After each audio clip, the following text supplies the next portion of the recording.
planning you want to do using Google Spreadsheets. Both of your comments are welcome as we start the session.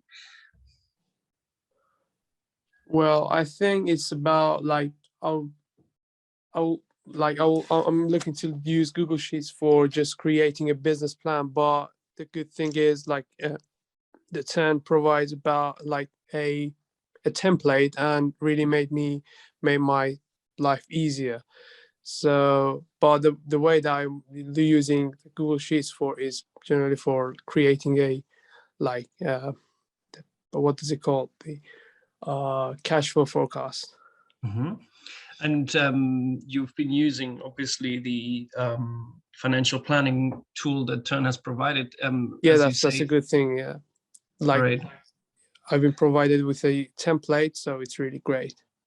And have you found that there's anything in that template that you still have questions about? No, basically not so far, because I had a chat with Ellie yesterday and he really showed me how to like insert the numbers and units into the template, and it was really useful. Great. So primarily financial planning at the moment. Is there any other type of planning that you'd like to do? Any organizing of things that you'd like to do? Yes, there's one other thing. So it's about my ingredients. So I'm really using Google Sheets to organize, like because like in the future I should also put a nutrition facts onto my package. So I use Spreadsheet to create, for example, how much fat is in cashews, in 100 grams of cashews, how much, for example, sugar in syrup. I really use that for organizing the table of nutrition facts. So yeah, that's great. Love to see, if you don't mind, I mean, in this group we can also stop the recording at that point if you want. Would love to see what you have already created later today. Great. And those seem like two very important uses of Google Spreadsheets, so I'm glad you're coming with some intentions. And then Zora, what about you? Any ideas of how you might want to use Google Spreadsheets? For me, to be honest, I want to use it in financial planning. But beside that, yeah, for pricing strategy or a quality strategy, and I think these two is very important for at the moment. But to be honest, I didn't work on it yet, and we will do it soon. We will work on it as soon as possible. Okay, I'd love to add one thing that could be really beneficial is Laura and Preston are looking for suppliers. They're doing a lot of supplier research to figure out which suppliers they might want to order samples from, to decide who's going to be their supplier ultimately. So maybe a spreadsheet to organize the supplier research could be super helpful. Yes, you're right. Nice one. Yeah. And Zora, just to say that later when we do the practicals, which won't be so late today, will be quite quick. It might be more easy for you to participate from the computer. I don't know if you've got one here. Yeah, I will. Yeah. I will. Which will be useful then, because spreadsheets on mobile phone is actually, by the way, kind of the worst user experience. So with Google Docs and Google Slides, you can kind of do something, but Google Sheets on computer is much better. But yeah, feel free to later then go to the computer. Yeah, I will be online for my laptop. Yeah. Sounds good. Thank you. So you guys mentioned pricing and quality and suppliers and cash flow from Ariane, and also the product nutritional facts. So like a menu nearly, but for the individual item in terms of menu of ingredients. And I don't know if you're doing calculators, Arya. I'm using Excel, not the Google Sheets, but I should use that instead of Excel, because it has so many features that I can't access with Excel. Sorry, which one do you find better? Personally, Google Sheets. Yeah, for us, it's also great. I mean, there's Excel in the cloud now. So guys, it's also important to know that, compared to Word documents and PowerPoints, or in other words, Google Docs and Google Slides, which are useful to share with colleagues or collaborators online and to work on together. I think that with spreadsheets, it's even nearly more important. So when I work with my co-founder Charlie on our financials, when I work with the team to track the data of the programs, so we track who's coming when and how often they come, and just to understand what impact we are having, then it's always great that we have a Google spreadsheet, of course, because we can share it. It's a live database and makes us smarter as colleagues, because we have the same information and we're all working towards one pool of information. Okay, so I think keep that in mind. Google Sheets is great for that, seeing as it's free and seeing as it's in the cloud, again, shared and shareable live with other colleagues. Of course, you can do that with Microsoft Excel too. They have a service for that too. OneDrive, it's like Google Drive. So if you're familiar with that, to be honest, you can do nowadays most things with the modern Excel that you can do with Google Sheets, but I personally also prefer Google Sheets like you, Ariane. So that's going to be also our example today. Okay, so thank you for giving us those tips. I'm just going to do a quick PowerPoint before I switch to using Google Sheets itself to actually demonstrate things. Bear with me for 1 second.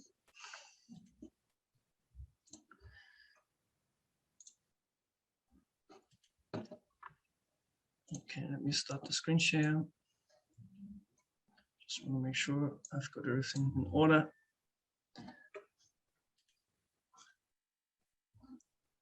And let's start with the introduction of what we're going to cover.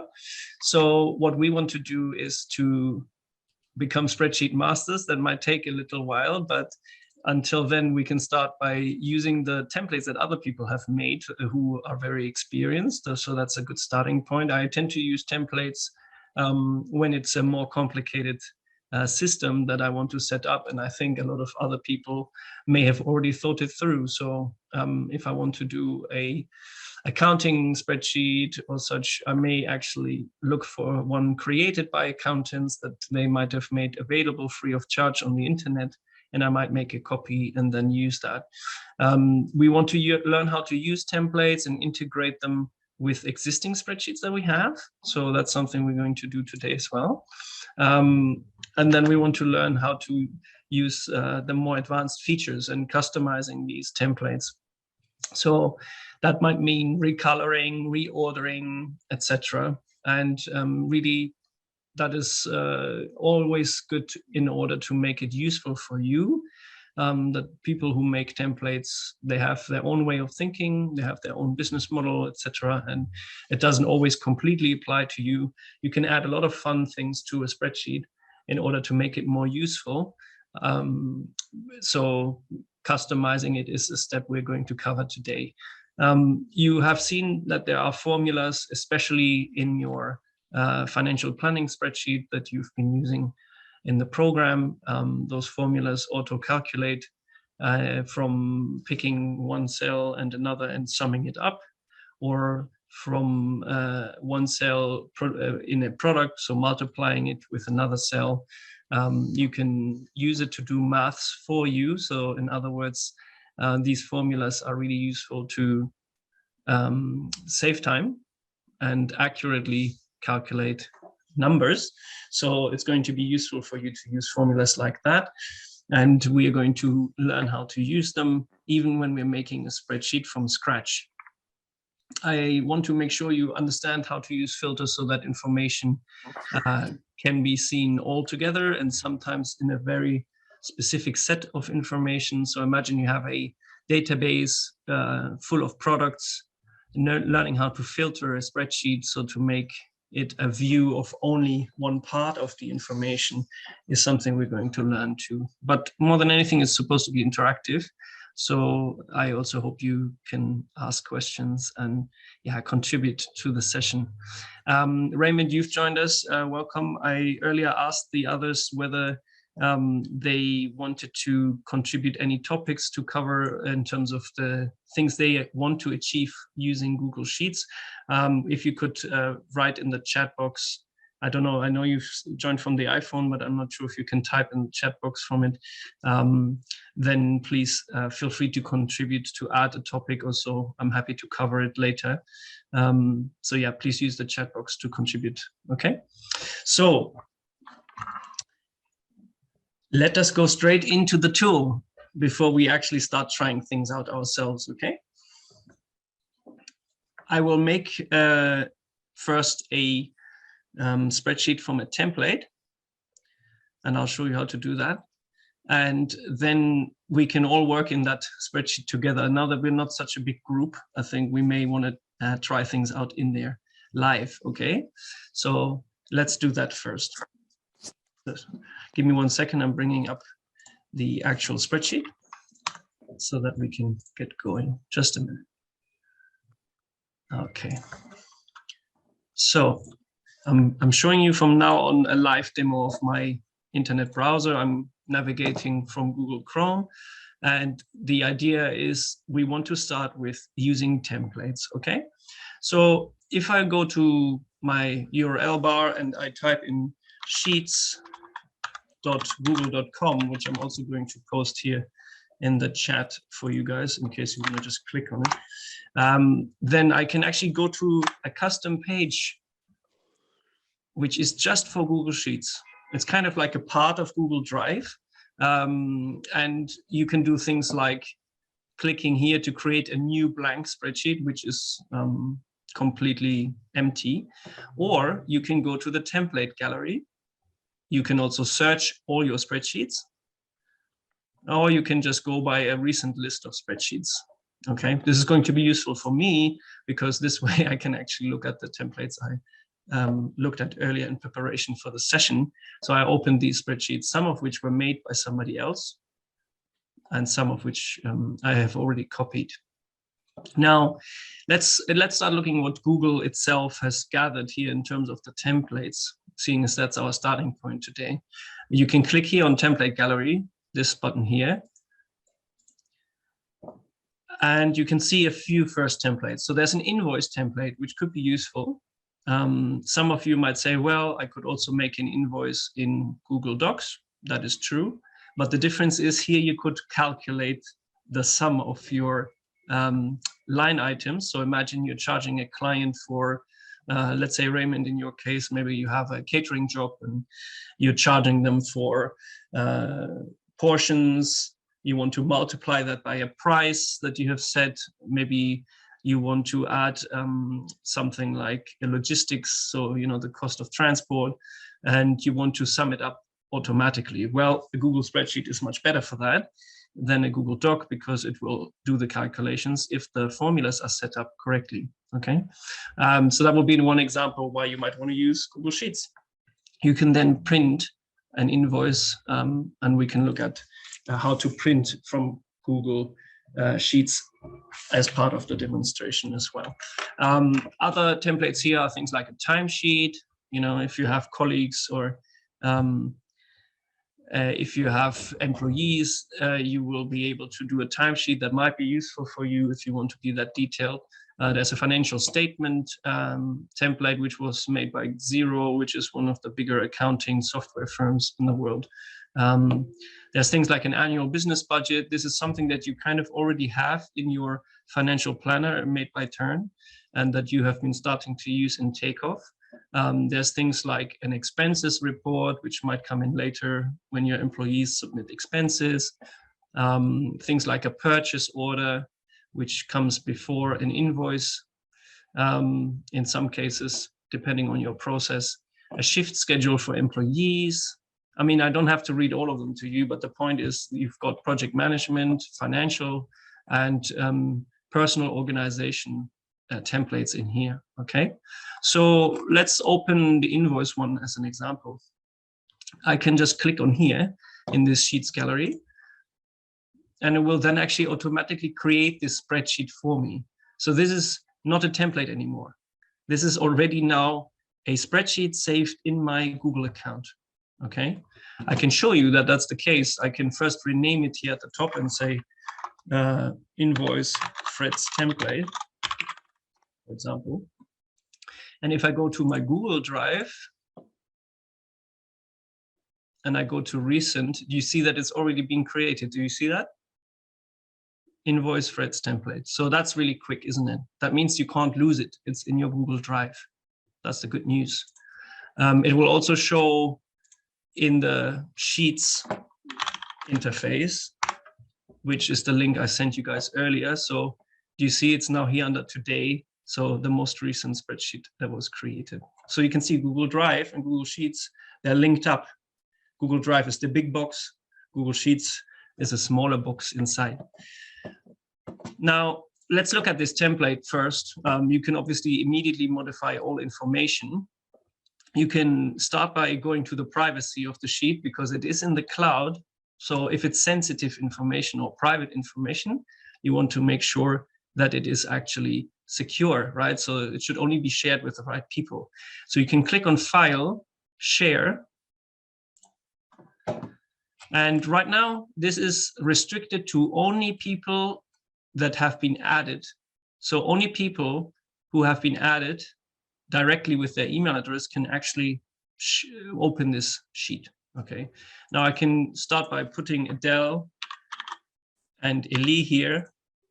I can notify them that the spreadsheet exists and can even write them a custom message. If you saw our previous session on Sheets, you would know this. And I can decide whether they have only viewing rights, commenter rights, or editor rights. I hope these are self-explaining, but basically viewers can't edit and can't comment, and commenters can only make comments and view the sheet, and editors can change it just as much as you, okay? So I'm going to give these guys editor rights because I like them, and I know I can trust them. So they can now go into this sheet, and they will have gotten a notification to their email because as I tick the box, notify people, and they should be able to come into this sheet now if they would like. Another option, if it is something that is more open information, you could also change the setting. You can click down here and you can, in my case, I have a company account, so I get treated as a member of the Tern business account. When I click on here, this would look slightly different for you potentially. You will be having the option to have it restricted, which is again restricted to people and not an entire company. So if I click on this, then other people at Tern who I haven't shared it with won't have access with it anymore. So if you have a company account and you are a director and your employees shouldn't have access to certain information, you could restrict it as such. Or you can go the opposite way. You can go to anyone with a link, okay? So if anyone with a link can access this, that means they could view it, or if you set it to commenter or editor, they could even have commenting and editing rights. Now in this case, I'm going to choose anyone with the link, editor, so that you guys can open the spreadsheet now. Okay, so let's work together inside the spreadsheet and learn along the way, okay? I'm copying this link here, which is the link to the spreadsheet, which is a convenient feature. But you can also always get the link if you go to File, Share, and Copy Link, okay? Do you see this? You still see that Adele and Eli are still dedicated editors, which means they can definitely access, even if I change this setting later on, where everybody can access this link. So let me post this link for you now in the Zoom chat. And then guys, try and open it from your Google account. I know some of you are still on the mobile phone, so this is probably a good time to switch to computer if you can. If you can't, listen in, enjoy. If you have Google Sheets on your phone, you can still try, but it might not be the best experience. Okay, so let's see if others are joining into the sheet. I'm just going to give you a little bit of time to try.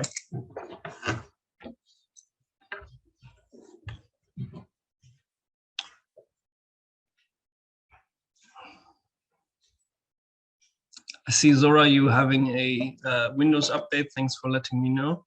When it's updated, you can join us.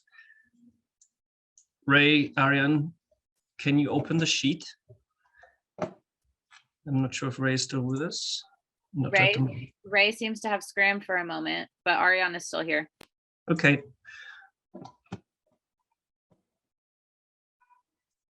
Let's see if Ariane can jump in.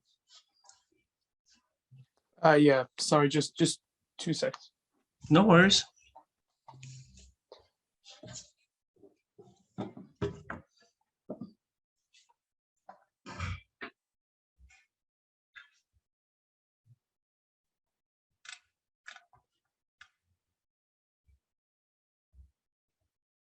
I'm just going to wait until Ariane is inside, and then we'll kick off with modifying this template.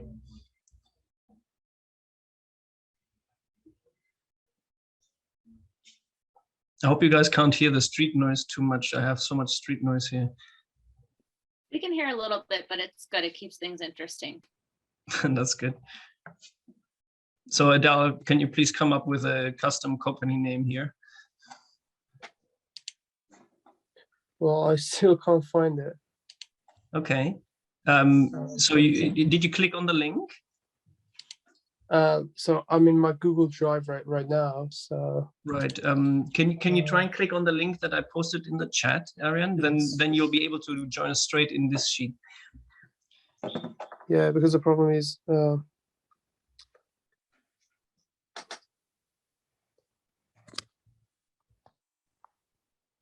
sorry, just give me 2-3 minutes, and then I will join the.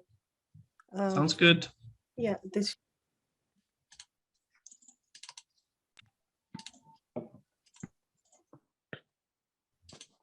yeah, I'm right there. Great. You are the anonymous Kraken. So this is an interesting feature in Google Sheets. When a collaborator joins and they're not logged in with their Google account, or somehow they have some privacy feature activated, then okay, let me try. Yeah, in that case, they give like a little avatar to you, which basically is just to say here's an anonymous user, but they put different animal avatars there, so to make it more fun. So that's why. So now you are an anteater, and that's okay as well. So that, don't get too surprised if you have shared your sheet and now you're an alligator. Okay. Yeah, that's how that works. Hence this little icon here. So sometimes I'm like, oh God, who's in my sheet? You know, like, have I not locked my sheet up properly? Why are there some anonymous creatures in there? So you want to make sure you first always start with the privacy settings, okay? Okay. So Adele has given us a company name, Violet Violence. That's fantastic.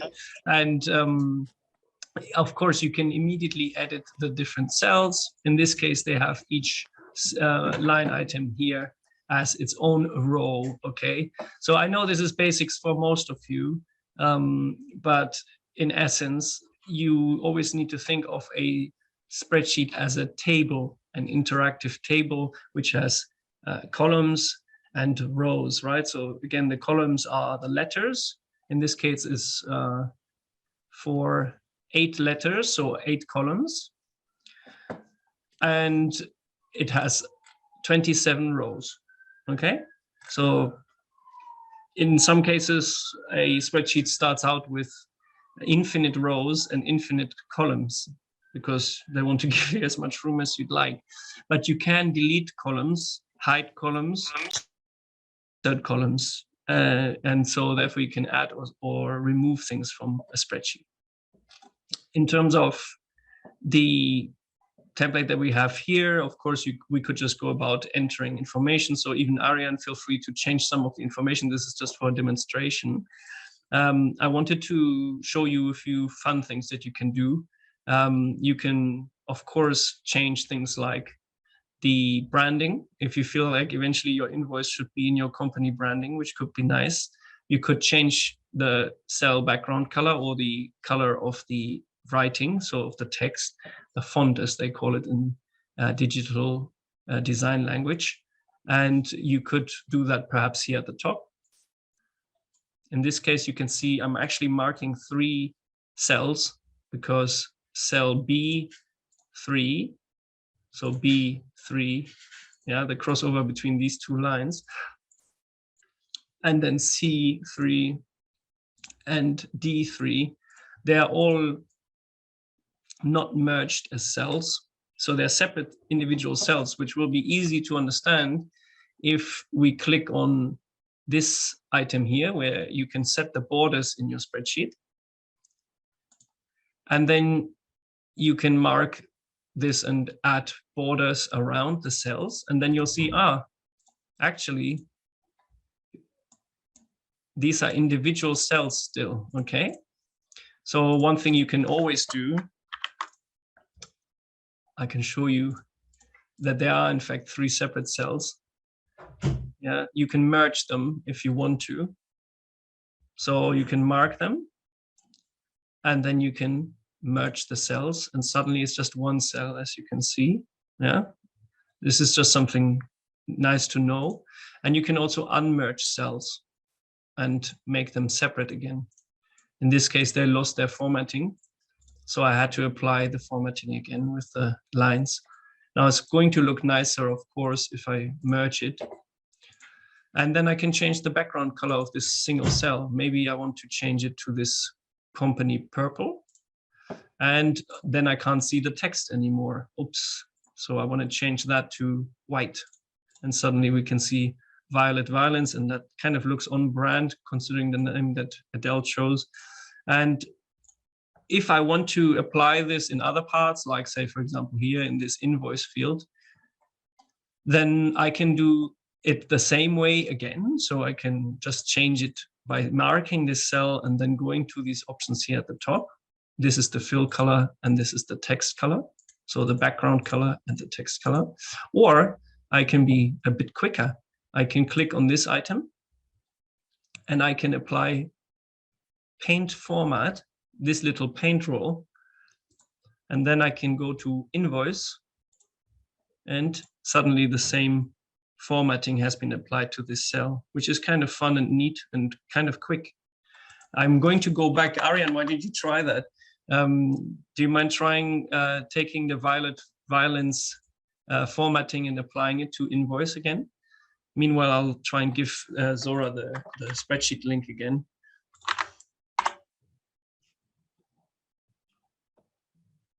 Sorry. So I should change the violins into. Can you apply the formatting from Violet Violence to the invoice cell here? Okay, yes. Mm-hmm.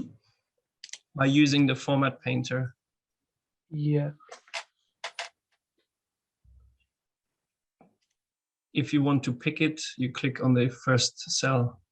Then you press the paint format, and then you simply click on the other cell. Yeah, that makes sense. Let's give it a go. And I see that we've got another anonymous creature here. I think that might be Zora. Welcome. Yeah, that's me. Okay, great.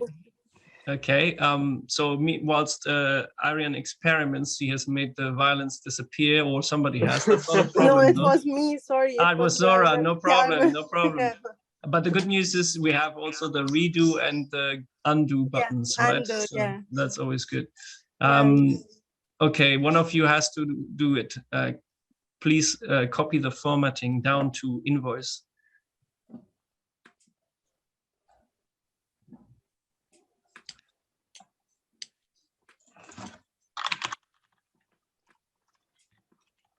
So copy it or cut it?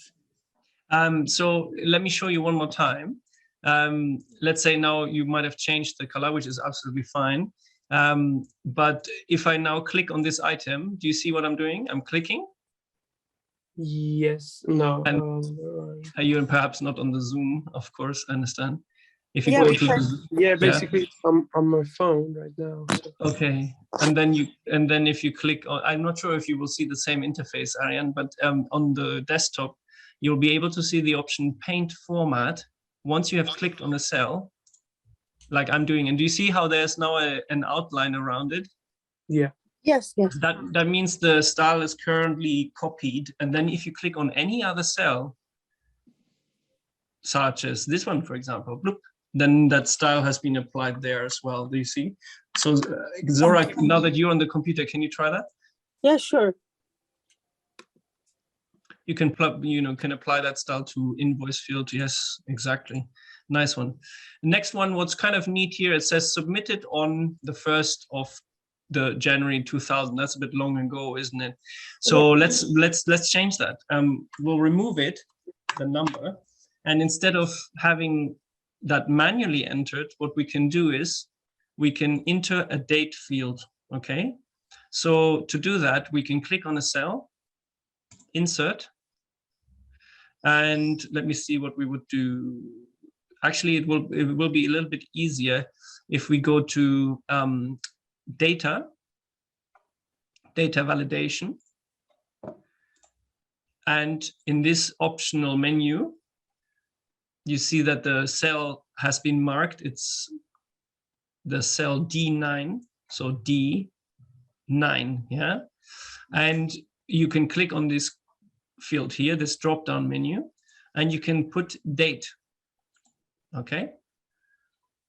If you now press save, and you double click on it, it has become a little calendar, which is neat, right?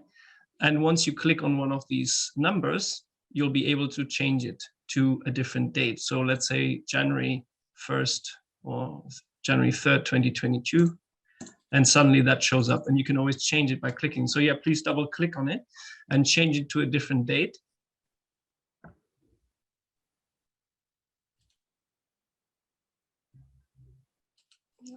I'm just waiting for somebody to change the date. I won't do it. I've just did it. Nice one. And does anybody know how to now make that date format look a bit different so that it's more European, perhaps?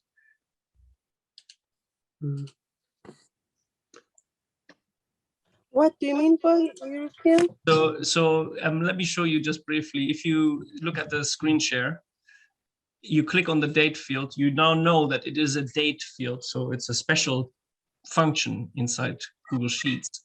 You can now go to format. Having marked it, you can see the little blue outline, right? I can go perhaps a bit bigger here, guys. Hopefully you can see it. Now it's got this blue outline, and now I can go to format. Or actually, it's even easier down here. Click here on this 1, 2, 3. And then you can go to date. And now suddenly it would be first the day, then the month, and then the year. You see that's now changed.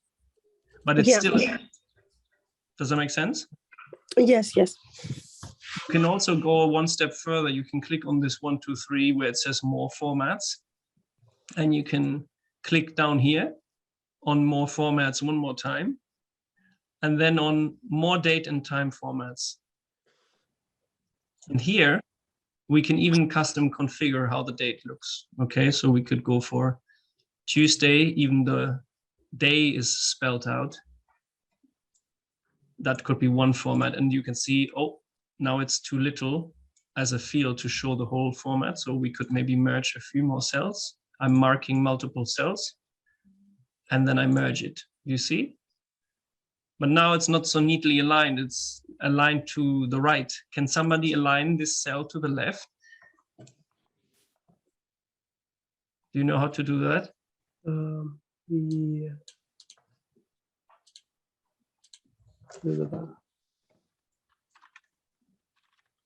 Well, I did it. Yeah, you done. Super. And shall we bring this one to the right, this cell to the right, so that it is side by side? So the submitted on cell, this one, can you bring it to right aligned? Just over here on the left. This one here.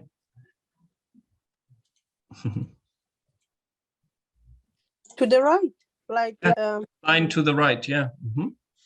like this.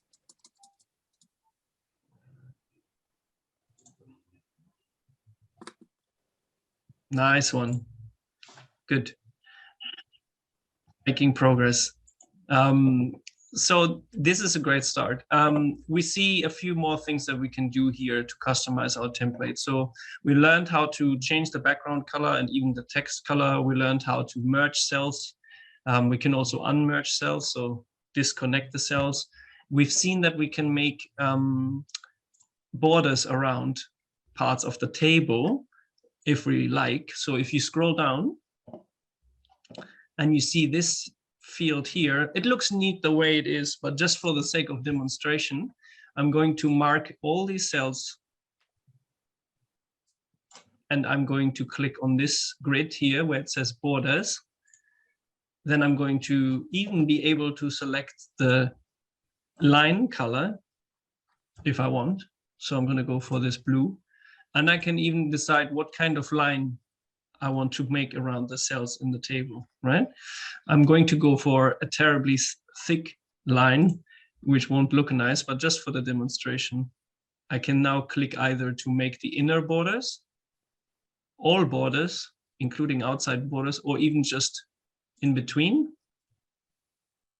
or in the middle, like in terms of the columns, or around, yeah? So that's always neat to know that that is an option. You can also remove all borders by going to clear borders, and we're back to normal. Does somebody want to make a few borders here? Both of you can interact with it if you are on the right device. Let's give it a go.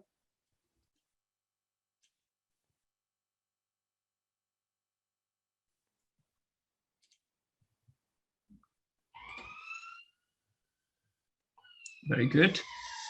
Obviously, I'm not saying that looks better, especially if you print it, but it's good to know, because for some databases, if depending how your eyes work, you can actually decide how it should look. And you should make it appealing for whoever uses the information, right? If you prefer to make it super literal and all lines are there, if that works better for your eye, every person is a bit different, then you can do it this way. Very nice. So we have different cells in here. We see also this information. This is the client information, right? So this is good to note. Here it's your information. And if there was a project, you can put the name here, which is all nice. If you feel there's not enough space to spell out the whole project name, for example, what could you do? Well, you could actually drag this column bigger. You can click on the letter D, which then marks the entire column. This, by the way, also works for rows if you click on the numbers on the left.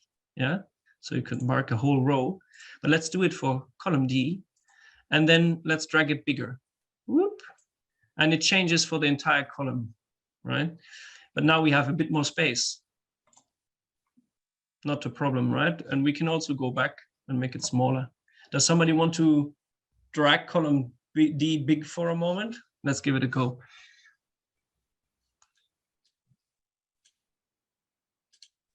So you have to mark the column at the top in the letter field, and then you can drag it bigger. Oh, sorry, Fred, make bigger the invoice table. So do you see the whole column D? Mm-hmm. Yeah. If you click on it, then let's drag that particular column, just this specific column. Let's make it bigger. Okay, yeah. Okay.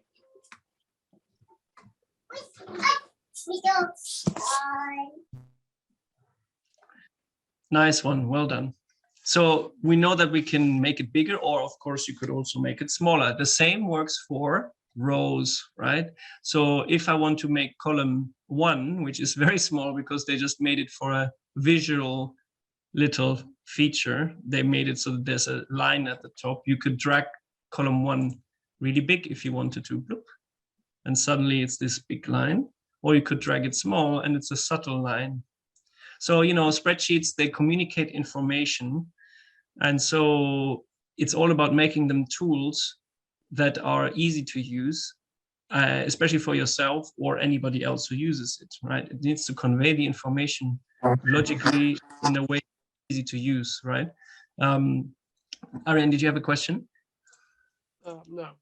No, you're good. So we can drag any single column big or any single row big or small, right?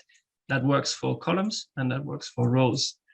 What's interesting is if you click on any of the columns in the letters at the top, in the column field or any of the rows, you can actually start marking multiple of them. If I click on column A and then on column H here on the right, I have suddenly marked all columns. But so that everything gets marked, I can either click here and drag across like this. Do you see that? But I'm doing it in the columns field here at the top. So I clicked on one and then I dragged across to mark all of them. Or I can do that for rows. Do you see that? And I can mark multiple. Or I can go and mark column B. Then I can press Control on my keyboard, and I can go to column E, for example, and column G. And as you can see, I can mark columns that are not adjacent to each other or rows that are not adjacent to each other. In other words, they're not side by side, right? So that's neat. Why might that be useful? Well, for example, you might say, well, I want to make all those columns pink background. That looks a bit terrible. You might be wondering, well, how come that suddenly these ones also got marked in this background color? Well, because they are merged cells. They're merged over multiple cells. And it's always the first cell in a merged set of cells that dictates the style of the other cells, okay? I'm going to go back. Another thing I might do this way is to make all of them the same size. What's interesting is if I mark these 3 columns, and I then go to drag one of them bigger or smaller, all of them will get the exact same size. Look at this. Bloop. Suddenly they're all exactly the same size, which can be really useful as well. You can imagine the same for rows, yeah? So if I wanted to make all rows the same size in terms of height, I could go here to the bottom, mark all of them, and then drag one of them to the size I think could be a good average. And suddenly all rows in the sheet have the same size, okay? Does that make sense? Any questions about that?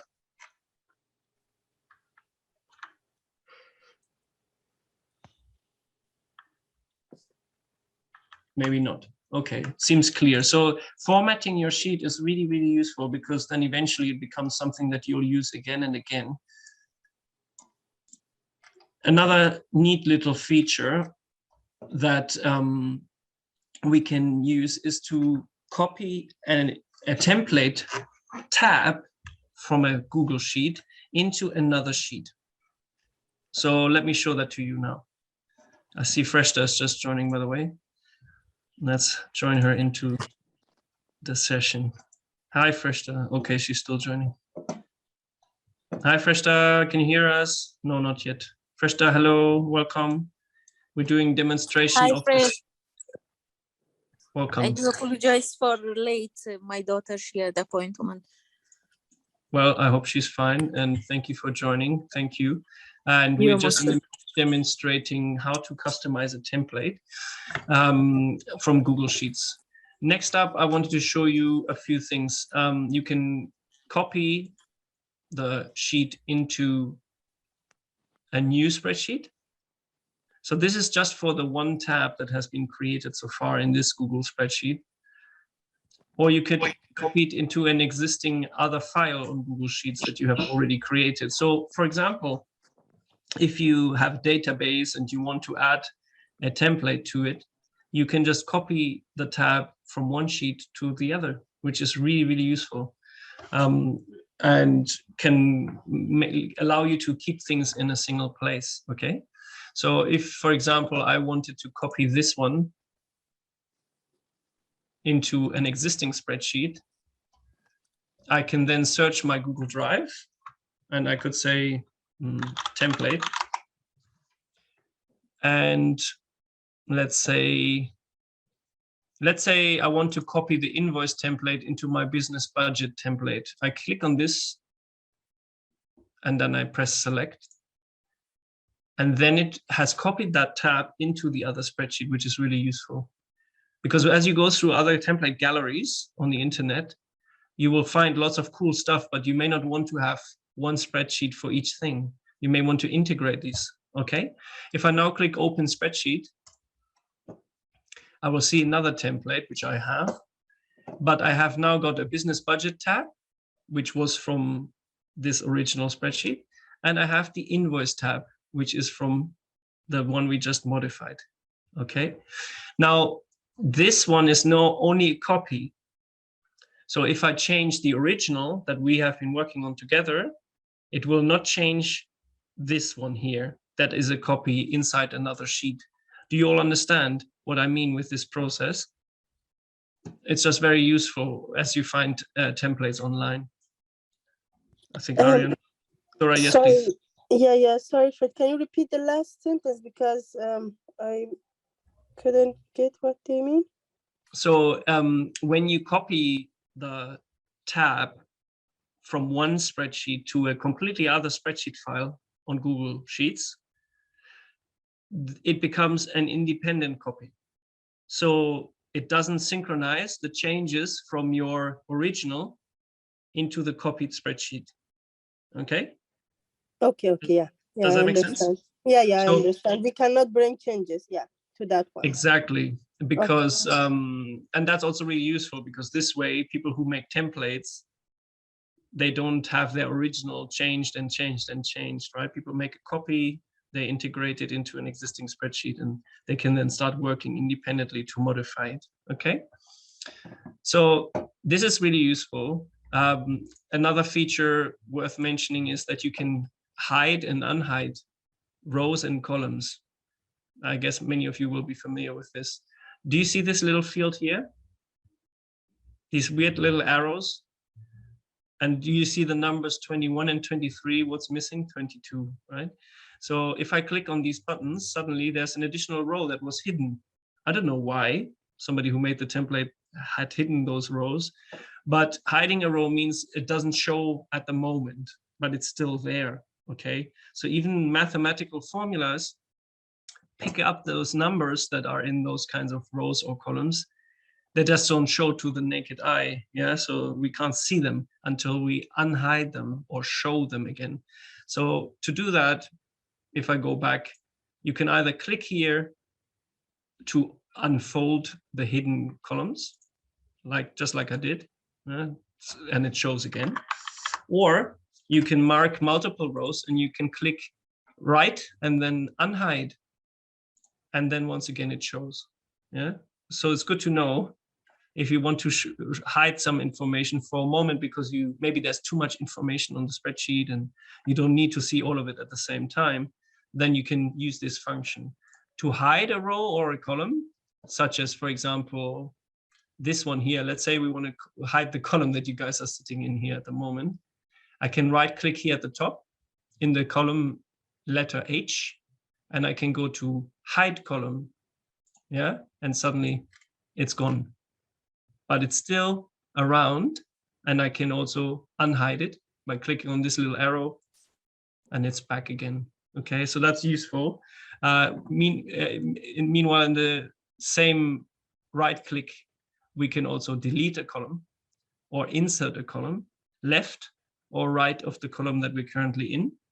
Okay, and we can do the same with inserting new columns. Sorry, not just columns, but also rows. So we can insert above and insert below, yeah, which is always important. I know some people, they get the financial planning template from Tern, and then they actually feel like, okay, this is good, but I don't know how to modify it. Well, the good news is you can add to the spreadsheets, you can change them and make them work for yourself, okay? So imagine one of you wanted to sell, let's say Freshta and Zora want to sell 10 dresses or 10 different types of dresses in one single invoice to a client, and there's not enough rows. Zora, Freshta, can you go in there and add some rows? Freshta, I will send you the spreadsheet link. I'm not sure if you're there with the phone or the computer, but you can try and open it on the phone, but let's see if we can add a few rows. Ariane, feel free to add a few rows as well. Only rows or columns or? Let's start with rows. Let's start with rows, yes. All right. Okay, I've done.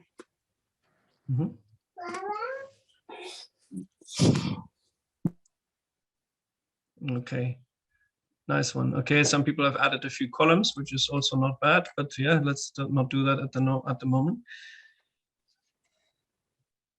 Great. So we have a few more rows, and what's the one problem with the rows here is that they're not all formatted the same way.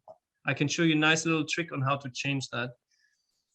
You can once again go to the column, to the paint format tool, this one here, and click on the first cell where you like the formatting, and you can then apply that to all of the subsequent rows. Okay, I can do that now, and bloop, see, they're all formatted the same way. They're all merged cells now. Actually, I'm going to show you how to do something slightly different though. You can see that all of these are merged columns, right? Because you can see B, C, and D are all merged here, right? Let's unmerge them. I've marked all of them. I'm clicking once again on the merger tool here, on this little arrow besides it, and then I click on unmerge. And normally, all of these are now individual cells again. I'm going to mark them with the borders so that you can see that. Just give me 1 second. You see that now? So now they are all separate. Let's do that also here at the top. And we see that even this one is a separate cell now at the top in the, so to speak, in the header of the table. Yeah, the header has all the categories or describes what is inside the columns. Yeah. What we could do is we could say category here, and then we could go for item, and then we could even go for description. Yeah. Suddenly we have a slightly clearer table, which gives us more information. Nice. What can we do next? Maybe we say dresses, hats, underwear, shoes, and then you could make the specific items clear within that. So summer dress, maybe we have another dress down here. And here it's winter dress, yeah? And up here we say top hat, and here it's bikini, and here it's slippers, yeah? So the idea is, if we categorize information in columns, then we go with the biggest category level on the left. Then we start going to items, and then we can go to descriptions, numbers, prices to the right. That's how the spreadsheet reads, yeah? What's really fun is if we now start applying filters and formulas, okay? So let's start with formulas. You see here we have real numbers. What's interesting is it says 200 pounds, right? And 0 cents. If you click on it and you see the formula bar, which some people don't even know exists, which is this bar up here, I can even make it bigger or smaller. You see that? I see that it says 200, not 200 pounds. So in reality, it's a number. But if I change that up here to 200.5, then suddenly it's 200 pounds and 50 cents. Why does it show the pound number here? Well, because a currency formatting has been applied to this number. Let me show you. Maybe I want to change all of my numbers to euros. Maybe you guys have a client in Paris, Zora and Freshta, yeah? I'm marking all of these columns. By the way, I marked these ones very easily by dragging across, but then I added this one by pressing Control and clicking on this field, okay? Always very neat when they are not all in one square, okay? So if you want to add other numbers and other fields, you can always click Control and click on the additional cells. When we do that, we can apply, just like we earlier did for the dates, a format for currencies. I click on more formats up here. I have already marked these guys here, yeah? And then I click on more formats down here. I click on more currencies up here, and then I change it to, for example, to euro or US dollars, okay? Suddenly it's all in euros. Do you see that? So that could be useful. Obviously you don't want to mix currencies because that doesn't make any sense, but we can apply another currency. Zora, Freshta, what other currency do you want to trade in? Or Ariane, what about you? Dollar. Dollar, okay. Ariane, what about you? I don't mind, like British pound is great. British pound works for you. Okay, let's so in that case, Freshta, Zora, can one of you apply the dollar currency to this invoice, please? Based on what I just demonstrated. Zora, she will does because I'm online through the phone. She will Yes, do Zora, it. you have been volunteered, as they say. So you have Okay, been. no problem.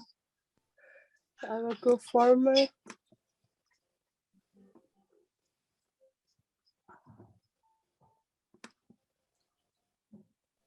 First, you have to mark the cells, obviously, but yeah. Okay.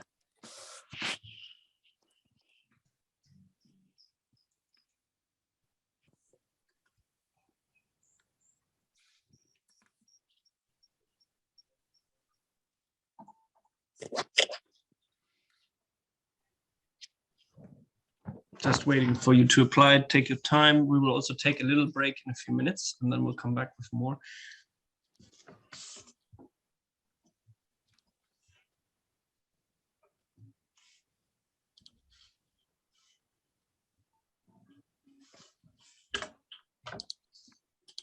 Like this. Which ones are you currently marking? 2 rows, unit price and total price. Yes, and can you mark all of them like this? Do you see what I'm doing? Yeah, I've done this. Okay, I've and done then that. it's just not changed to dollars just yet, from what I can see. Because when I go to format tab, Yes, you can screen share if you want. yeah, well, the problem is in my laptop, I can't, at the moment, I'm not on from my laptop in Zoom. I'm Okay, no problem. In which case, I'll just do it quickly, but in the future, or Ariane, if you can do it, I'm not sure if you can do it from the phone, if you're still on the phone. Yeah, I struggle. That's not so easy, isn't it? Yeah, Okay. I know. So I'm just marking it for you guys just because I'm nice, but otherwise I'm sure you guys can do it when you're on the right computer. Oops, that is wrong. Sorry, let me just change that 1 second. I'm not sure what's happening. Okay. Okay, by the way, I'm going to just drag these prices around so that we have a few to show you that these are all formulas, right? But we need to make sure the formula is actually working. We'll get to that in a second. I'm still going to apply first the dollar currency. So again, I'm clicking on all these items. Then I'm clicking on this 1, 2, 3 little box here. Then I'm going to more formats. Then I'm going to currencies. And then I can see them, yeah? So I'm going to go for US dollar now. And it's applied, okay? I know it was relatively quick, but I'm sure you can figure it out this way. I know it's a bit complicated because there's so many menus and functions. It takes a little while to get used to. So you could already see how it changed the formula, the calculations, right? But not everything is properly set up in this sheet. So let's do that now. Let's look at formulas a little bit. So you can see, of course, there's quantity, there's the price per unit or per item, and then there's the total price. Of course, this one is a formula. So we've got here in the formula box, if I click on this field, we can see, aha, it's a product, as in not a physical product, but a mathematical product, so multiplication, okay? So it takes E19, which is this cell. If I click on the formula on this cell, then it will get marked down here. Do you see how it's been marked in orange? Do you see that, guys? That means that it shows me that this cell is connected with the formula. And then if I click on F19, suddenly this one is marked. Do you see that? No, Can't see it? I can't see it. No. On the phone? Yeah, Can you see it on my screen share? yeah, I can see it, but like I can't see it on the screen, like on the actual template. Okay, I think that's because Google Sheets on the phone is so limited. But you're still on the phone, aren't you, Aryan? Sorry? Phone. No, it's on the computer. Are you on the computer yet? You can't see this? No, I can't see this. No. Want to screen share for a second? No, basically, I'm talking with phone, but actually, I'm on the template with computer. Ah, okay. You're also doing it this way. Interesting. Yeah. Okay, fine. I'll just demonstrate it. So hopefully you can see it on the phone, guys, because most of you are watching the presentation from the phone. I know it might be a bit small because on the phone, I'm just going to make it a little bit bigger for you. Hopefully that helps. Can you see this section here on the screen share? Yes. Yes. So you know that it's a formula, right? And so it takes, of course, the quantity times the unit price, and then it gives us this as an equation, right? So if I now wanted to apply this equation to all of the rows, clearly it's still missing from some of them, then I could just go to this cell, which I know has the correct formula in it, product of this times this, yeah? And I could drag it down by using this little blue box here. Do you see this? When I mark the cell, there's a little blue box. Yeah. I can drag it down, and suddenly the whole formula has been applied to all of the cells below. But of course, it takes the information from the rows, right? So you can see that now this one takes this times this, and this one takes this times this, etc. Okay, so that's neat. So why don't you guys change the unit prices a little bit and the quantities of the different products, and let's see what sales price we come to. The formulas just change the quantity and the unit prices. You can change the different ones, especially the ones for underwear, shoes, and dresses.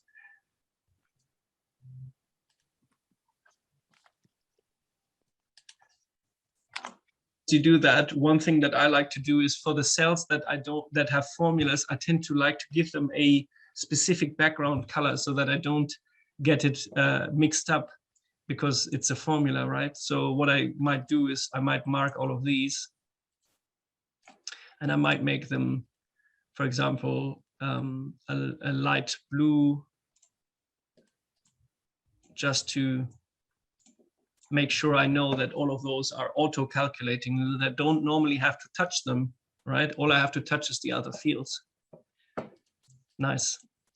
Well done. And what we can do now is we can check the subtotal is 4,205. If I want to be 100% sure that that is correct and that my formula isn't missing something, I can also mark the cells like this. And do you see that it also calculated it down here in the little field? So if you ever want to cross-check whether your formula is correct or not, that's one way of doing that. So I see these are very, very luxury hats at $115, so I like that. One thing that is very much, yes. What's interesting is, do you see that here it says $0? There's something wrong here, right? Why is that the case? Well, maybe the formula was from a template and isn't properly set up, etc. Let's say we change this adjustment cell to VAT. Imagine that you have traded more than 80,000 pounds, and therefore you have to register for VAT. Okay, let's say for this item, I'm not sure now if it's 20% on clothing, but let's assume for a moment that VAT on clothing is 20%. Does somebody know how we could apply automatically a 20% onto the subtotal to auto-calculate the VAT amount, just the VAT amount? Does somebody know how to do it? Now, do we need to multiply 0.8 to the subtotal? So to start that formula, what we can do is we can click on the cell, we press equal sign starts a formula, okay? Then we click field and we do what Ariane just said.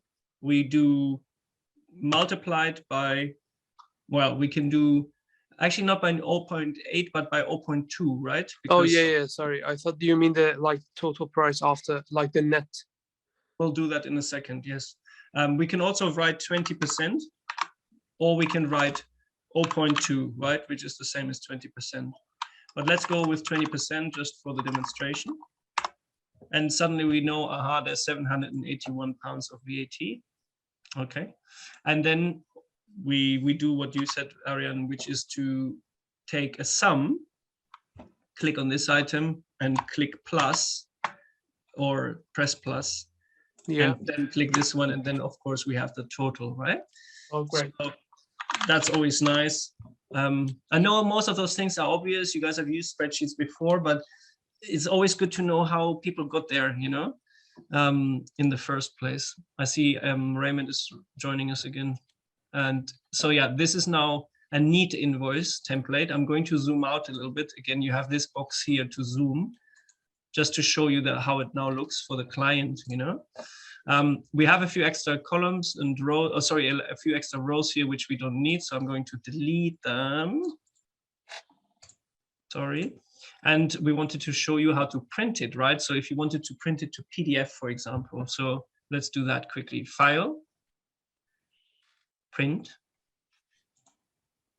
And then here you can decide on a few options.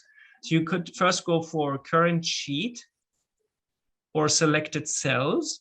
So you could either print the whole sheet or just selected cells. Let's do current sheet for now. That's the whole sheet. Then you can decide, do you want the PDF document to be A4 or A3? If there's too much information for an A4, you can cheat and go to A3 and it will make it bigger, okay? Or you can change the landscape or portrait orientation of the document. Let's go back to A4 and let's change it from landscape to portrait. And suddenly it's all one nice page. Yeah, do you see that? And here you have a few more options like scaling. So you might say, there's a lot of space on the left and right. Maybe I want to make it bigger. So maybe you could say fit to width. I'm not sure if that's going to change it. Fit to page. No, none of these options changes it. Fit to height. Okay, that isn't a great option. And normal. Also not a great option. I think fit to page is actually pretty good. Yeah. So you can see that all information is included. You can reduce the margins if you want. And then it becomes a bit bigger. Do you see that? So the margins outlines of the page have become smaller and therefore the information has become automatically bigger. Okay. There's a few more options like showing grid lines or not. But we didn't have the grid lines in the back because it was already formatted to have white grid lines in these kinds of sections, which is why it looks like a Word document, okay? So that makes it very neat.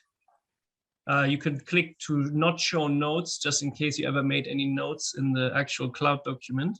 So on the PDF, no notes will be shown, okay? So this is all kind of neat. You can toy around with the other options. Then you can press next here at the top.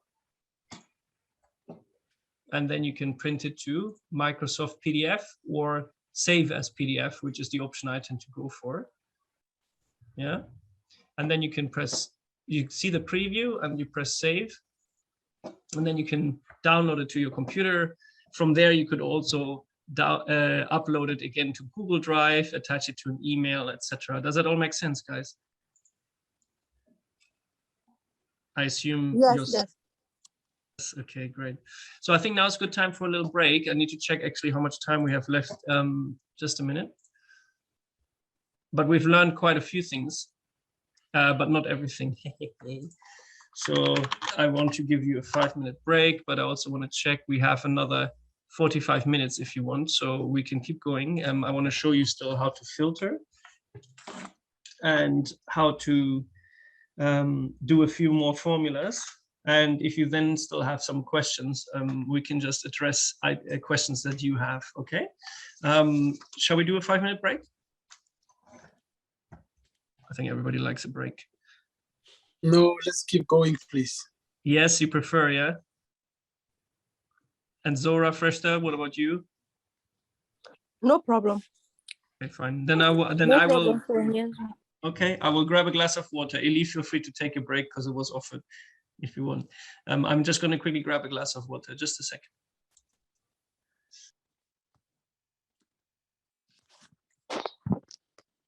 Very interesting stuff happening.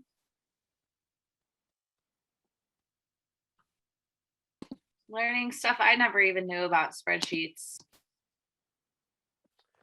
Yeah, it's sometimes like the most interesting part is the formula, like the algorithm that you insert to make the total or the fraction. That's good. That's great. Yeah, the other day Fred sent me a formula on Slack, like as a message. And then I just sent him a bunch of GIFs of like a mad scientist with like smoke coming all around, like trying to build a machine, Frankenstein or something. But yeah, Wow, they're good. great. That's great. I hear I'm being slandered. But No, quite just- the opposite. Adele, why don't you copy paste the formula that we used the other day in the Zoom box to show that we can go even further? Right now. Okay, so let's keep going. Yeah, Yes, sorry sorry. for that. I have a question. Where did we bring the G26, then we multiply with 20%? I don't know, is it a part of formula? Yes, so if you click on VAT, Yeah. you see that we have made a simple formula. We took the sum of the subtotal and we multiplied it, as Aryan suggested, by 20%, yeah? Yeah. And that gave us automatically then the number 781. Now, if we're suddenly selling, let's say, we didn't define, by the way, what these items were. So let's say socks, very, very, very premium socks, and also maybe glasses. Let's say suddenly we're selling 10 glasses. Look at the VAT amount down here, please, for a second. Yeah. Your screen is not shared. Oh, my screen is not shared. Oops, sorry. Never mind. Just- I stopped that earlier, didn't I? Can you see now? Yeah. So let's say, the VAT amount. I marked it in yellow just so that you keep looking at it. And now I'm going to change the glasses amount. And suddenly that changes alongside the subtotal, right? Because Yes. it will always pick up the current number that is in this field, which is G26, and I multiplied it by 20%. Make sense? Yeah, I meant only the G26. So this G26 is part of a formula. That is correct. Yeah, okay. Yeah. So here it says sum. Yeah. So equal sign sum, and then in brackets from G19 to G25. This is a bit confusing in spreadsheets because this looks like you're going to divide it, right? That's what you know from math, but that's not a divider at all in this formula. It just means from to. Okay, yeah. So that's important. Like, for example, if I now wanted to go and change this to product, then that is a large amount because it's multiplying all these numbers, right, with each other. So you could also, do divisions of a range. This is a range, right? You see that it's the orange box around the entire range. Oh, yeah. That's G19 to G25. I hope that answers your question. Yeah. Thank you very much. Nice. And we have a sum of the two numbers here, right? So subtotal and VAT, and then it's all easy peasy, okay? If you don't like comma amounts and you think that's too petty and it's not so important, then you can also remove the comma amounts to do that, you can mark the cells with numbers with comma amounts, and you can click on these two signs, decrease decimal places, and suddenly we only have the full amounts, rounded up. But that doesn't change the numbers, okay? So it's just a view. So if you want to show the comma amounts again, they're still there and they're still part of the equation. You'll see that here. If I go back and increase the decimal places, we see that again. Make sense? By the way, you can always change a number to be a percentage. So if, for example, you wanted to write down VAT and then 20% down here, you can write VAT 20, yeah? And you can click on this cell, which is the number field, and you can press percentage up here, format as percent. Now, this is always something that I've never fully understood. When I do that, it tends to transform that into 2000. So I need to remove the zeros, and then it's 20%. I'm not sure why it does that. Don't ask me why. No logic to it in my eyes. I can also reduce the comma numbers, so you could also go to comma percentages if you need to. And why might I want to do that? Well, just in case you want to, instead of writing the 20% here, you could always multiply it by this field, yeah? And instead of having written out the 20% here, you could make it such that it always picks up this 20% here. So if I now know suddenly VAT has changed in a particular period, I could just change this down here. Do you see how the amount changes over there? Sorry. So that's always nice to know. If you want to also show the VAT for each item, you can add a column, as you can see here. And you can actually take this equal sign times this. I click on this field, multiplied by 20%. And now I'm going to show you something that you might know, but maybe you don't know. If I press enter, of course, it takes this amount times 20%, right? And now I have the VAT for this item. That's all easy. We know that. But if I now drag this down, why didn't it work? Does somebody know the answer? Why didn't the formula get applied to the other cells? Maybe somebody knows why. Because of the H, the different. Yeah, and when I dragged it down, Raven, what happened was, I'll show you.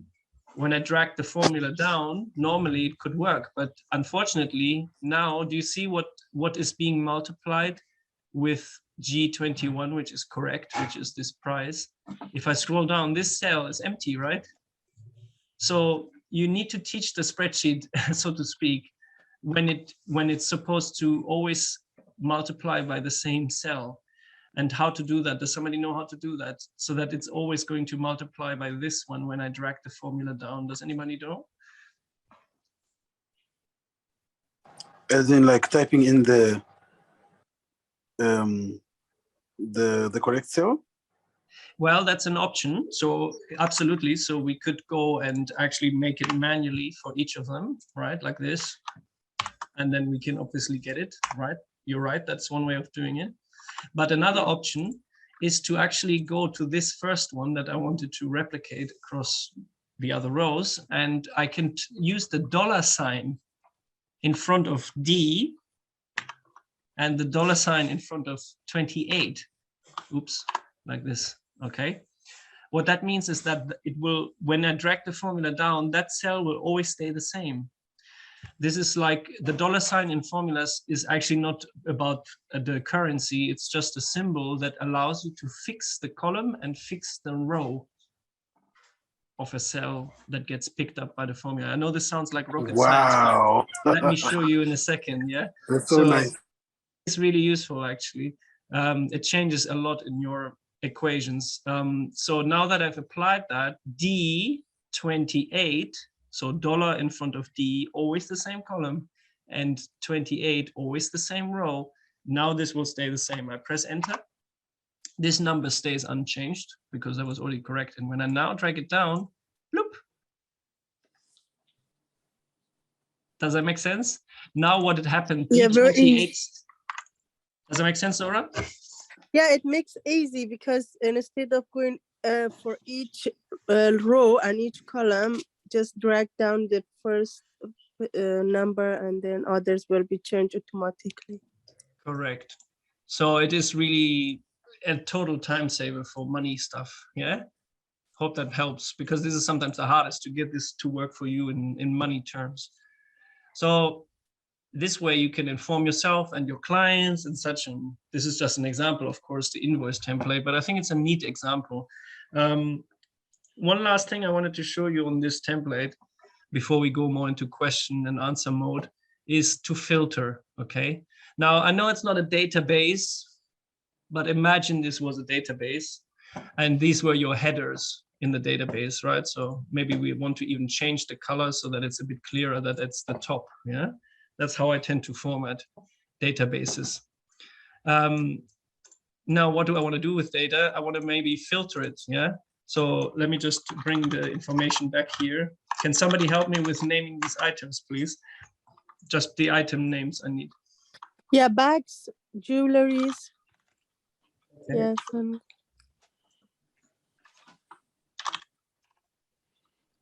Maybe we call that accessories. Yes, accessories. Bags, okay, and jewelry, right?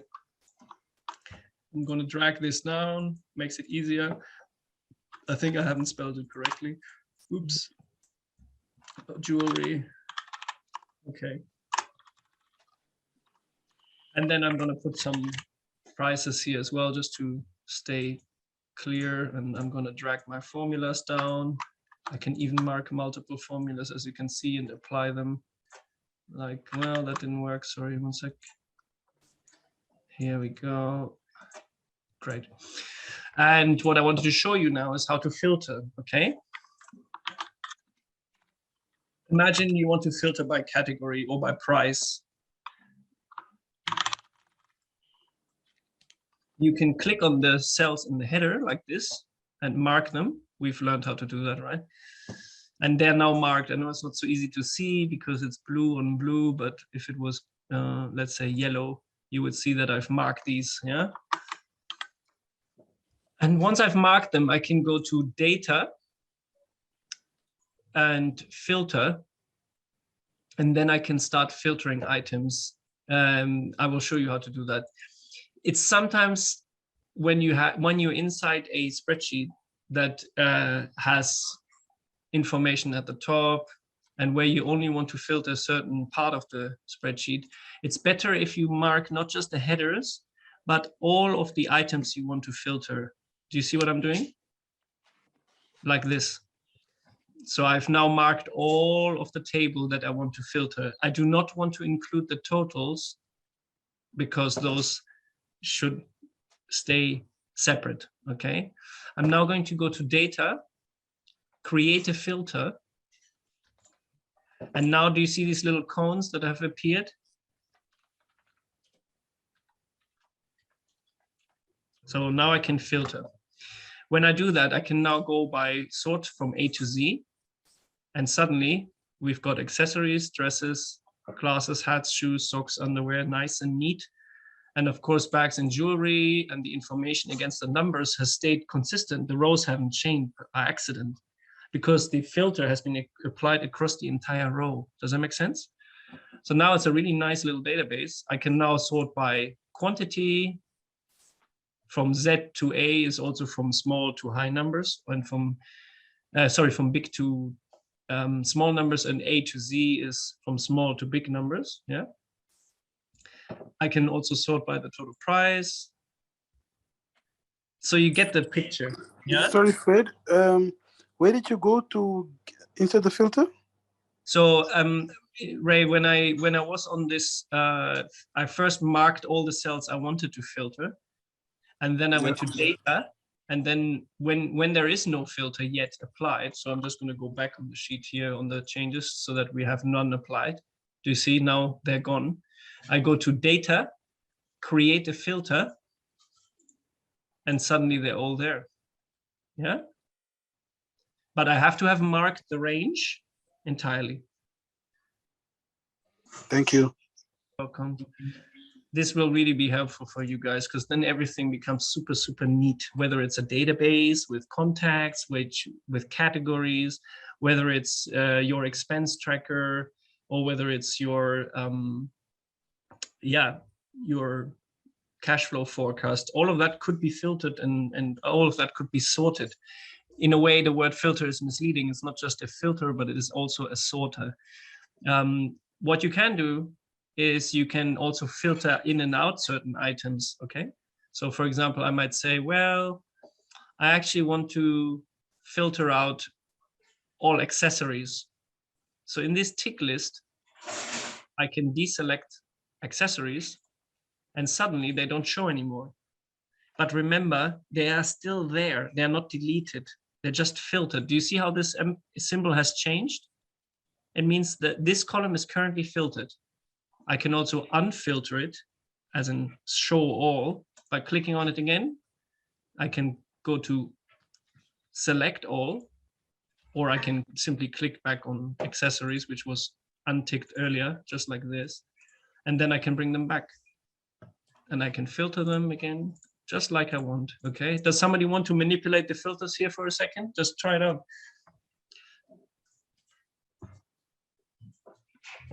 Ray, I'm not sure if you had the spreadsheet, so I'm just gonna post that to you. I think that should even work on the mobile phone, but it's not so easy.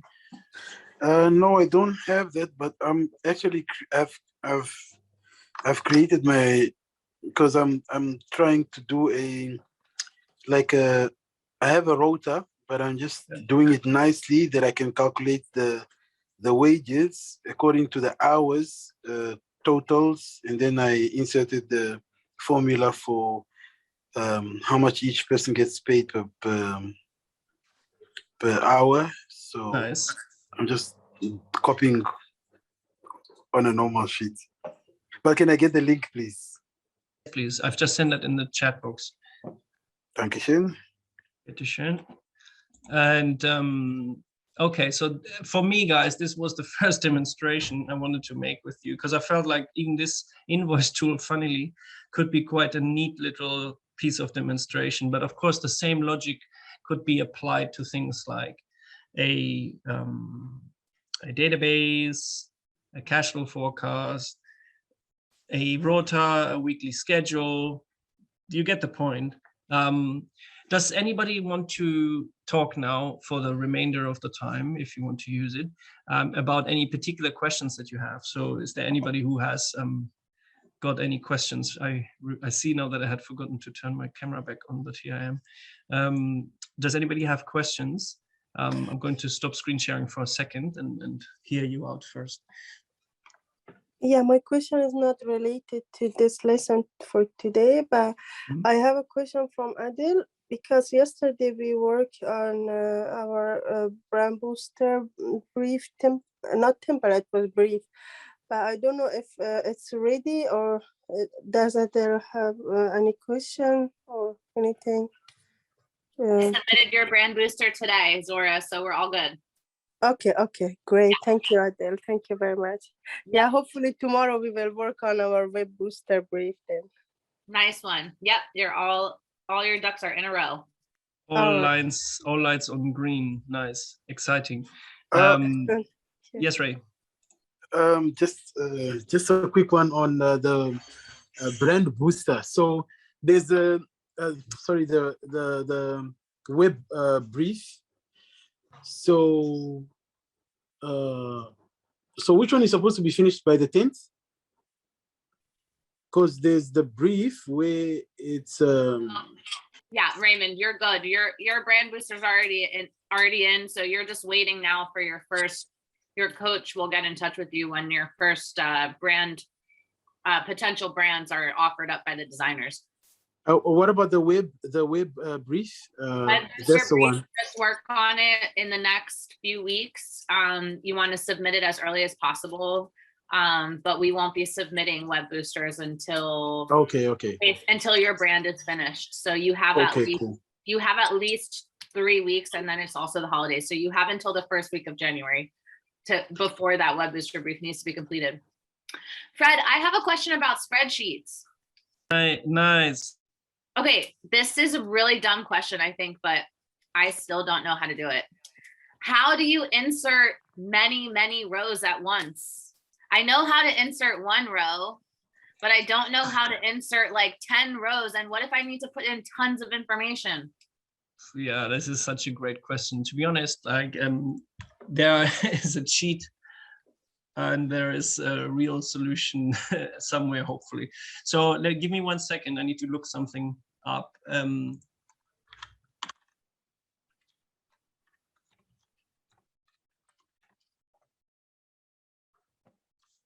Just a second, guys, yeah?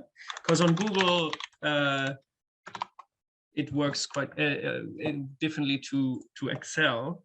While you're looking that up, Fred, Ray, did I answer your question? I guess that's a yes. Raymond, I answered your question. You're feeling good? You know Yeah. Because I'm almost done with my web booster. So wow. I thought it's supposed to be in on the 10th. No, that's the brand booster, but you're ahead of everyone. Okay. As usual.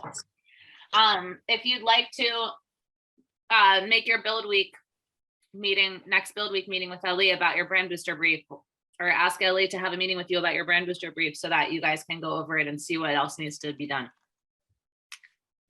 Thank you. Yes. Nice Thank one. you. So Adele, to your question, let me demonstrate this by also showing something else in the meanwhile that I forgot to show earlier. So let's say Google Sheets is sometimes actually quite smart.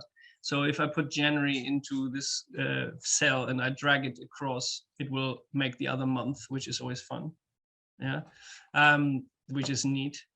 Or if I do it with a number, it should also do this. Well, I have to actually press, I have to press Control and then I drag it across and then it does that for me as well. You know, that's really fun. But why am I doing this? Because I want to show you one more thing before I try and answer Adele's question. So let's say I want to freeze these headers so that I can always see them. Maybe you've seen that in a spreadsheet before, guys, where you want the headers to always show or the columns to always show, no matter if you scroll down or left and right. Let me just demonstrate this. Here I can say month. And that's really important because the last thing you want is like to be scrolling down and then you can't remember what column means what, and you're like looking at information, you don't know what the information means. So if you just freeze it, then even if you keep scrolling down, you can still see that this means the number of employees and this means the number of money that they make or whatever it is. Very true, Adele. So these are the labels. You don't want to it's like if you forgot in the library where you are, it's like a labyrinth and you didn't know that you're in the science section. Yeah, so you need to remember where you are at all times. So to do that, you can click on the first 2 rows here by clicking on the number, and then you go to View, Freeze, and up to current row. Okay, and then it's frozen. So even if I now imagine, I just say, imagine it was all Carlos, people called Carlos, so maybe that's the things I want to put in here. Yeah, there's lots of Carloses, but it's still, when I scroll down, as you can see, the blue cells at the top are frozen. Yeah, which is really neat because I can always know, these are my categories at the top. So freezing rows and columns can be extremely useful. The same would be true if you had columns that you want to always show. So imagine you had like A and B just here on the left, and you wanted to drag those across like this, and you wanted to always show them even when you go to the right.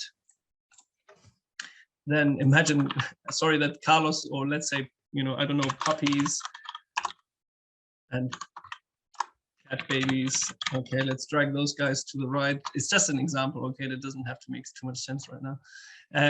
If I go from left to right without freezing the first two columns, I can't always see them, yeah?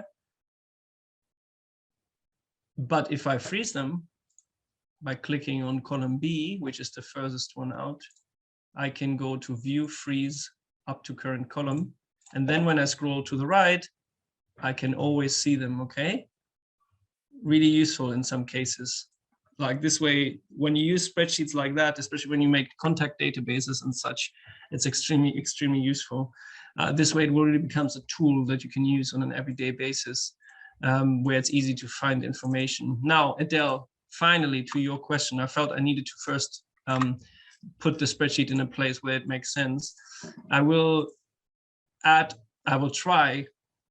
Let me say I will try. I've had the same issue as you. I will try to add multiple rows, okay? Now, I've read somewhere that if you click on one row like this and you press insert, you only have one row above or below at the time, but maybe Adele wanted to add many, many rows, okay? If you, let me just, imagine you have only, let's say, imagine you only have 15 rows or 17 rows. There, normally when you come to the end of your spreadsheet in terms of rows, so to row 17 in this case, you can see this field here at the bottom. So you can then put a number in, let's say 22, or let's say 23, and we click add, and suddenly there's 40 rows. So Adele, you know, that might help you, but I know you might have a different approach. Maybe you said, well, I didn't want to introduce them at the bottom. I wanted to introduce them between row 3 and 4. Like, for example, maybe I'm filling out the enterprise delivery tracker and I haven't filled it out in 3 months, which is very wrong. And I need to insert like 40 rows to track all the stuff I've done in the past 3 months, but it's not at the bottom. Yes, I have a solution for you. Imagine you have your fields here, you know, let's say we bring the puppies and the cats back. Let me just demonstrate. Okay, bloop. And let's say we wanted to add a few more, but we want to put them between row 3 and row 6. Yeah. Then what you can do is you can mark multiple rows like this. Let's say we go for from 4 to 6, or even from 3 to 6. And we mark the rows on the left in this menu. And we click on insert, and suddenly it's 3 rows. What? So you can actually now insert 3 new rows above, okay? So there are fun tricks like that, and I assume it same works with columns. So if I want to make a few between March and April, which, you know, in this case doesn't make too much sense. Sorry for the terrible example. I may go from here to here, and I can click insert, and suddenly I can add 3 columns. All right, that's neat. Obviously you still have to label them, etc., but you know, it saves you time. There is one more trick if you really want to know. If you want to add a lot of them and you added them at the bottom, you can click all of them here. You mark them like this, the rows, for example, and then you can drag all of them across and put them somewhere else. Do you see that? So that's also really neat. And you can do the same with columns. You can drag multiple columns around, or like this. Yeah, so all of that is possible. Adele, thanks for that question. Amazing. It helped us teach more. Any other questions? Zora, Ariane, Ray? No, thank you. Yeah, today's session was really helpful and I think useful. But yeah, I don't have any question because I learned like very easy. taught everything in a easy way and with easy method. Thank you. Thank you, Zora. And please go and apply it to the templates that you're already using, maybe the Turn templates or maybe things that you find on the internet. I'll show you a gallery of nice templates in just a second before we finish, and we'll send you all the link to it. But yeah, Ariane, you unmuted yourself. Yeah, I just want to ask a question with Ellie, because Ellie just contacted me today in regards to the designer. So I just want to ask a quick question. Hi, Ellie, you're right. Yeah, I'm good, Ariane. Thank you very much. So apparently, so you've asked, like you told me that I need to send a sample of my package to the designer. Is that correct? So yeah, they might need the actual box to apply the design to it. Yeah, okay, so I need to contact the suppliers in China to send me a samples. Do they accept like the sample that you know, the performance nut butter that I have, like the package? I think what they meant is, so they want a blend box, so they can apply your branding to the packaging. That's what. Like so we the need unraveled one, the one that every sides are visible, like they can clearly see it. That's a flattened box. Yeah, and then you can build it up, make it square, and then you put the sachets in it. That's great. So that's what they need. Okay, that makes sense. Okay, so I think in that case I need the to actual pocket for the nut butter that they needed, Ellie. So the packet and if you want the branding on the box, they will need the box as well. Yeah, and they need the exact one. So they need the actual one that you're going to use, because that's the only way that they can make packaging, is if they know the exact one you're going to use and all the dimensions and measurements.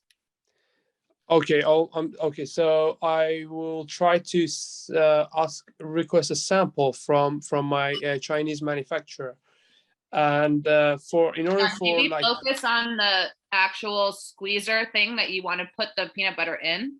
The sachets. Yeah, the sachets. Focus on that, because a box is like. Yeah, the problem is a very specific thing, but a box you can get more easily. But the sachet would be a really good asset for them to make for you.